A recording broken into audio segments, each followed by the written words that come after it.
One of the largest Indian communities in Britain is in Southall in West London, where Hindus and Sikhs live side by side. They reacted swiftly to this morning's news, as Michael Cole reports.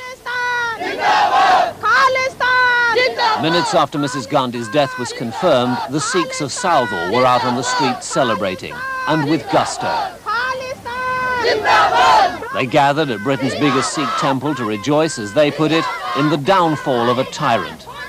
First this victory, said their chant, now on to Khalistan, their dream of a separatist state. Some Sikhs were almost beside themselves with joy. We are that happy. I mean, we are great. We are touching the God. Do you think that her murder is going to provoke more violence? I don't care. It is up to them. They started violence, not we. They started, and we have done the same thing to them. I mean, she got what she deserved.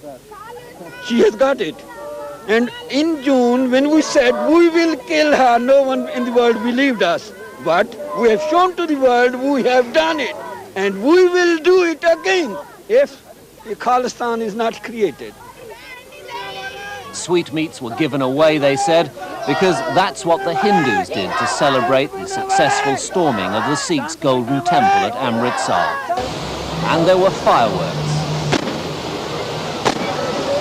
So this is the day the Sikhs feel God has sent them, the day they've prayed for, which will bring closer the establishment of their own separatist state in India, Khalistan. The impromptu party was never in danger of getting out of hand, but it was potentially provocative to the Hindus who live side by side with Southall Sikhs. Half a mile away, police maintained a protective presence at the Hindu temple. Inside, far from noisy celebrations, there were only prayers for peace.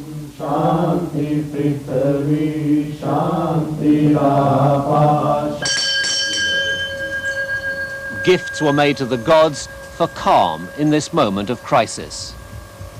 My reaction is to pray God for peace and request my community to be calm and just pray for the peace of the back home in India as well as in the whole world.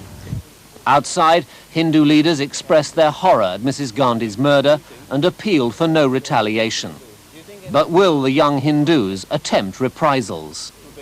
Some might. I very much doubt it, but then again, young blood, it is very difficult. I mean, I was in the same situation this morning, but then again, luckily I just managed to calm myself down with my mother. I bless my mother for sort of calming me down. But it's just one of those things. What can one do? An unscheduled demonstration set off down Southall High Street. The police were content to contain it until everyone had had his shout and was content to go home. The potential for sectarian violence among Indians in Britain is not great. Both Hindu and Sikh leaders told me they would not tolerate violence from their supporters here. Back home in India, however, they agreed it may well be a very different story. Michael Cole on the reaction of some Sikhs in Britain. Indira Gandhi will be remembered for many reasons, not least because she